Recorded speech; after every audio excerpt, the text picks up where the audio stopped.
This is the Unit 7 Day 3 lesson. Today we're going to talk about asymptotes. This is going to be very similar to the work that you did in advanced functions with asymptotes. We're going to be looking at vertical, horizontal, and oblique or slant asymptotes.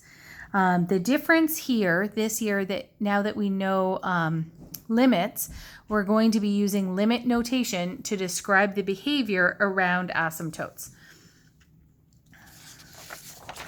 Obviously, this is going to be an important part of being able to really accurately graph functions, which is what this whole unit is building towards. So the first type of asymptotes, linear or vertical asymptotes, occur when you have a rational function and the denominator is 0. So x equals c is an asymptote if the value c makes the denominator equal to 0, but the numerator not 0. Remember, if both the numerator and the denominator were 0, that would be a whole. So I'll just make a note of that in there.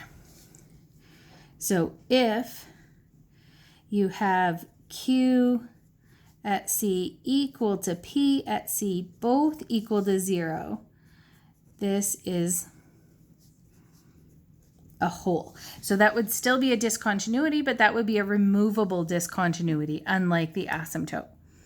So we're going to find the vertical asymptotes the same way that we would have in the advanced functions course, but we're just going to extend that and talk about the behavior on either side.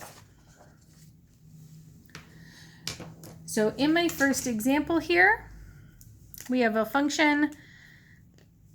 Find the vertical asymptotes of f at x if f at x equals 2x over x squared plus 8x plus 7. So this one, we're not actually, in this whole section, we're not actually going to be doing derivatives at all.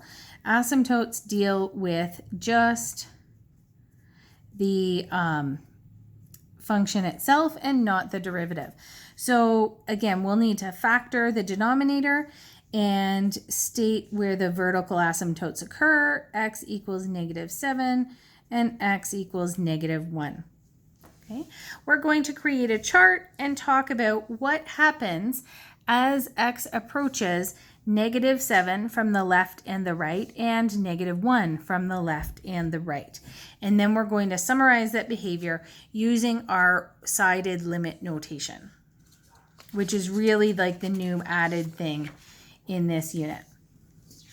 So in this chart, I'm going to describe x approaching -7 from the left. Now, again, I'm going to use kind of a sign analysis by looking at whether each piece, each factor in this function is going to be positive or negative. So as x approaches -7 from the left, 2x is negative, x plus 7. So this is the kind of important one to consider. So here x is a little bit to the left or to the more negative side of -7. So when you add 7, it'll still be a small negative, and x plus 1 will also be negative. So we can summarize that. All three factors are negative. 3 negatives will be a negative. So this means it approaches -infinity. So we're just kind of checking what the sign will be. Another way of doing this, you absolutely can use test values. If you wanted to substitute in, say, for example, x equals -7.01 or -6.99, that will work for sure. I find the sign analysis actually a little bit quicker than using my calculator for so many things, especially if you've got kind of messy decimals or a bigger function.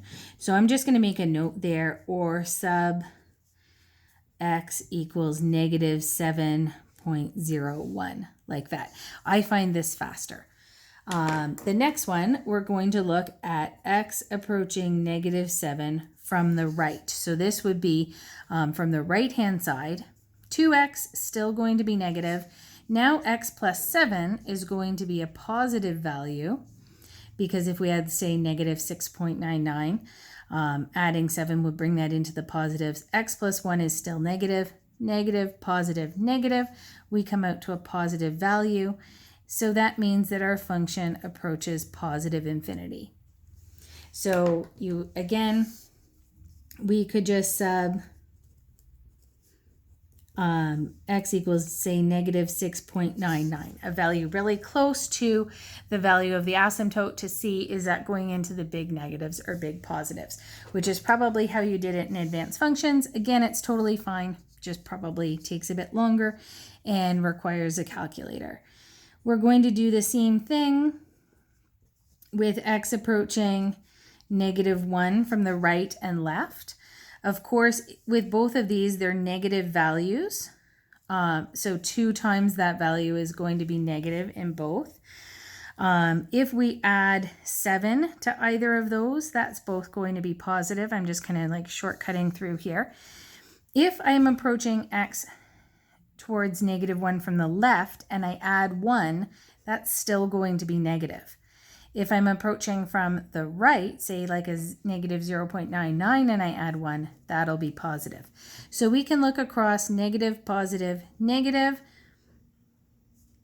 That will be a positive. So from this side, it'll be approaching positive infinity. And negative, positive, positive would give me a negative. So this will be approaching negative infinity. And the last thing I want to do for this question is to take all of this. I'll actually just put in number values here that you could sub negative 1.01 or sub x equals negative 0.99. So you can do test values or you can do the chart, whichever works for you.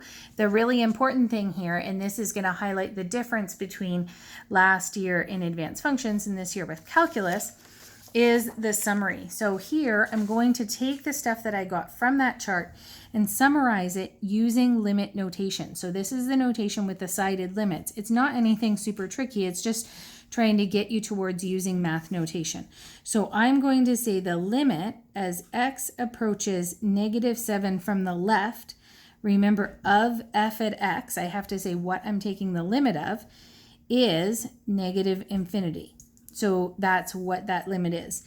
Then the limit as x approaches negative 7 from the right of f at x is positive infinity. Then looking at the sided limits around negative 1, the limit as x approaches negative 1 from the left of f at x, this is just kind of a good review of limit notation as well, is positive infinity, and the limit as x approaches negative 1 from the right of f at x is negative infinity. So that's it for vertical asymptotes. Really the same thing that you've done before, just a little bit different of a summary that you're going to want to use the new limit notation that we used in this course.